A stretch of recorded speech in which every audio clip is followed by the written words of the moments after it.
Assalamualaikum warahmatullahi wabarakatuh. Kami dari kelompok 3, kami akan memaparkan tentang hakikat agama dalam pendidikan anak usia dini. Lalu, adapun anggota kelompok kami yaitu Anindita Diasa Fitri, Sylvia Rahmadia Listia, Hairul Azhara Jatmiko, Alifia Putri Ramadhani, Tanzila Rahman, dan Novita Alia Ramadan. Definisi agama dan sikap agama. Agama dalam KBBI adalah ajaran atau sistem yang mengatur tata keimanan, peribadatan, dan hubungan manusia dengan Tuhan sesama serta lingkungan. Menurut Durkheim, agama adalah sistem kepercayaan dan praktik yang terkait dengan hal-hal yang sakral. Dalam pandangan modern, agama adalah transformasi makna yang mencakup teks, praktik, dan norma moral. Agama didefinisikan dengan beragam perspektif. Yang pertama, kepercayaan atau pemujaan pada kekuatan supranatural. Yang kedua, hubungan dengan hal sakral dan spiritual. Yang ketiga, ada sistem ajaran, nilai, dan ritual sebagai pedoman moral. Selanjutnya ada sikap agama. Sikap agama adalah disposisi psikologis individu dalam memahami, merasakan, dan bertindak sesuai ajaran agama. Sikap agama memiliki 3 komponen utama. Yang pertama, kognitif. Kognitif yaitu pengetahuan dan pemahaman doktrin agama. Yang kedua ada efektif. Efektif di sini adalah perasaan dan emosi keagamaan seperti damai atau takut dosa. Yang ketiga ada konatif. Konatif di sini tindakan nyata, misalnya seperti beribadah, beramal, dan menolong sesama. Sikap religius ini terbentuk melalui internalisasi nilai agama dan tercermin dalam perilaku sehari-hari. Selanjutnya, dasar-dasar agama pendidikan anak usia dini. Jadi, dasar-dasar agama yang harus ditanamkan sejak dini adalah sebagai berikut. Yang pertama, akidah atau keimanan yang merupakan fondasi utama yang dikenalkan sejak dini melalui kebiasaan sederhana seperti mengucap bismillah, alhamdulillah, dan astagfirullah. Hal ini menunjukkan keyakinan bahwa segala sesuatu itu terjadi karena kehendak Allah. Yang kedua, ibadah. Di sini anak dibiasakan menjalankan ibadah sederhana seperti sholat, doa, dan mengaji agar tumbuh cinta pada perintah Allah. Dengan pembiasaan ibadah akan dipandang sebagai kebutuhan yang menyenangkan, bukan sebagai beban. Lalu yang ketiga, akhlak mulia. Akhlak ditanamkan lewat teladan nyata seperti sopan, santun, jujur, dan menghormati orang lain. Nilai tanggung jawab, disiplin, dan tolong-menolong juga akan membentuk pribadi berkarakter dan harmonis pada anak. Tahap-tahap perkembangan agama anak usia dini.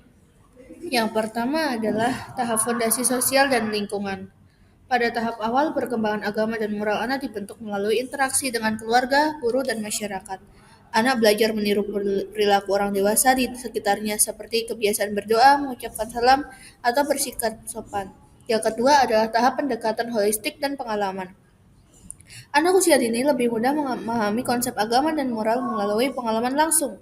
Oleh karena itu, metode pembelajaran seperti bercerita, bermain peran, bernyanyi, serta keterlibatan dalam aktivitas ibadah sederhana saat efektif. Yang ketiga adalah tahap analisis awal pratindakan. Eh, Sebelum memberikan pembelajaran yang lebih terstruktur, guru atau orang tua perlu memahami kondisi awal anak. Observasi dilakukan terhadap perilaku anak, cara berbicara, dan pola interaksi dengan teman.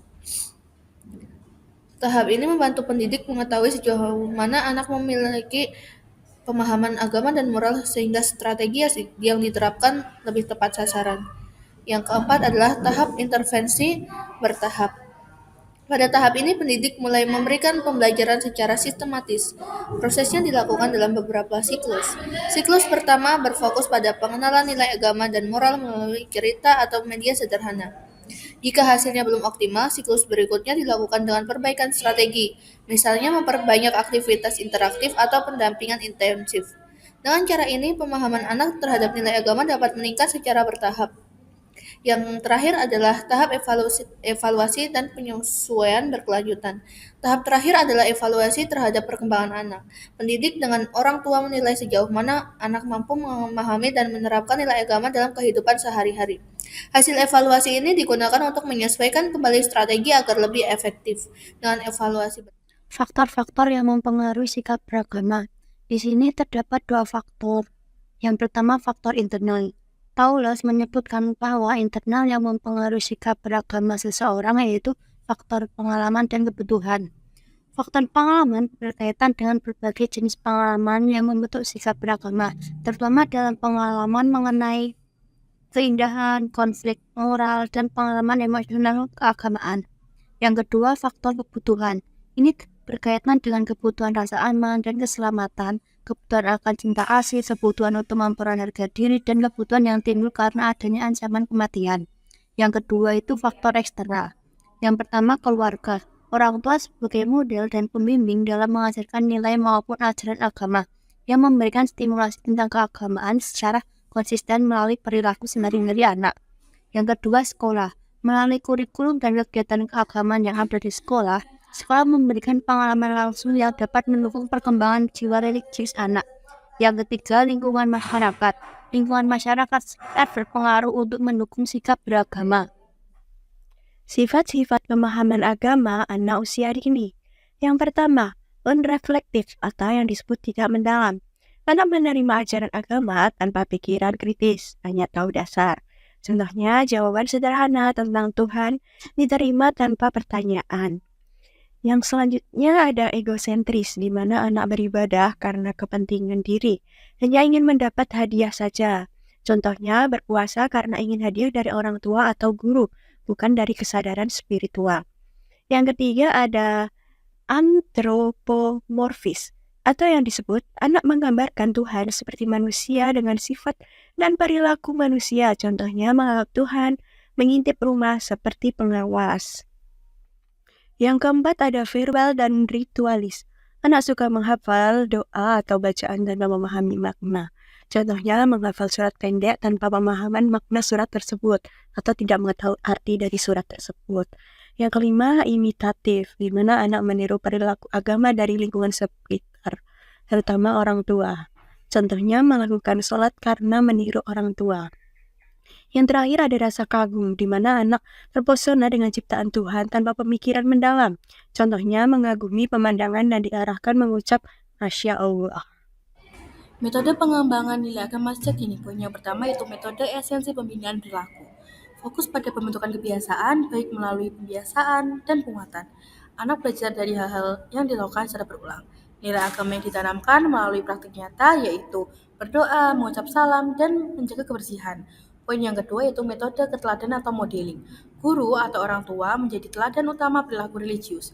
Anak meniru langsung perilaku konsisten, misalnya seperti berdoa, jujur, bersopan santun, dan bersyukur. Nah, metode ini sangat cocok untuk anak usia dini karena belajar melalui imitative learning. Poin yang ketiga yaitu metode pembiasaan sehari-hari. Rutinitas konsisten membuat anak terbiasa melakukan perilaku religius. Contoh kegiatannya misalnya seperti berdoa sebelum dan sudah belajar, mengucap salam saat masuk kelas, berbagi dengan teman, dan mengucap terima kasih. Rutinitas yang dilakukan secara berulang akan menimbulkan perilaku melekat pada anak usia dini. Poin yang keempat yaitu metode penguatan positif, seperti pujian, hadiah, apresiasi, agar anak akan termotivasi mengulang perilaku baik. Contoh, memuji anak yang mengucap salam atau membantu teman. Nah, anak merasa dihargai dan termotivasi mengulang perilaku tersebut.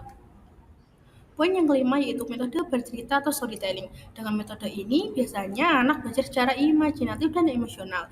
Nah, cerita-cerita yang diangkat biasanya yaitu kisah nabi, tokoh agama, atau cerita rakyat dengan mengandung pesan moral seperti kejujuran, kasih sayang, dan ketaatan kepada Tuhan. Poin selanjutnya yaitu metode bernyanyi atau hafalan. Lagu anak berisi doa atau pesan moral. Contohnya itu lagu doa sebelum makan dan lagu tentang syukur. Dengan hafalan dilakukan dengan permainan ritmis atau tepuk tangan. Nah, menyenangkan dan tidak terbebani oleh anak. Selanjutnya yaitu metode bermain peran atau role play. Anak mempraktikkan nilai agama secara langsung. Contoh kegiatannya seperti pura-pura sholat berjamaah, berbagi makanan, menolong teman, melatih empati dan keterampilan sosial. Dan yang selanjutnya metode diskusi sederhana. Biasanya ini diangkat atau dilakukan oleh guru di kelas, seperti diskusi berbentuk tanya jawab ringan sesuai dengan tingkat berpikir anak. Contoh pertanyaannya, siapa yang memberi makan kita? Apa yang kita ucapkan ketika bertemu teman? Dengan pertanyaan-pertanyaan tersebut menemukan rasa ingin tahu dan pemahaman dasar tentang Tuhan dan akhlak. Bisa disimpulkan yaitu integrasi dalam kegiatan belajar mengajar, nilai agama tidak diajarkan terpisah, diintegrasikan dalam setiap aktivitas, membuat nilai agama menjadi bagian pengalaman belajar sehari-hari. Dengan diintegrasikan tersebut, misalnya seperti menggambar, mengaitkan dengan ciptaan Tuhan, bermain bersama, menekankan kerjasama, dan saling menghormati. Dengan hasil dan dampak metode yang sudah dipaparkan tadi, yaitu anak mulai terbiasa berlaku religius seperti berdoa, mengucapkan salam, bersyukur, menunjukkan rasa kepedulian. Nilai agama diinternalisasi dalam perilaku nyata, bukan sekedar pengetahuan. Conclusion, agama mengatur hubungan manusia dengan Tuhan dan sesama yang menjadi pedoman moral. Pada anak usia dini, sikap beragama berkembang lewat pemahaman dan pengalaman iman, ibadah, dan akhlak melalui pembiasaan dan teladan keluarga serta lingkungan. Perkembangan ini dipengaruhi faktor internal dan eksternal.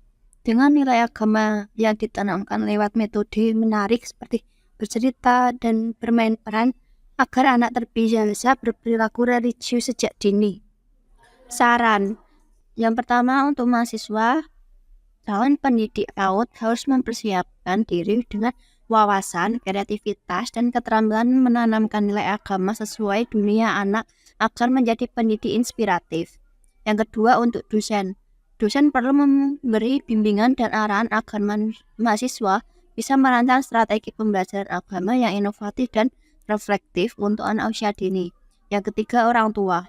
Orang tua harus menjadi teladan dengan membiasakan berdoa, beribadah, dan akhlak mulia, serta menciptakan suasana religius agar anak terbiasa berperilaku religius dengan penuh kesadaran dan kebahagiaan.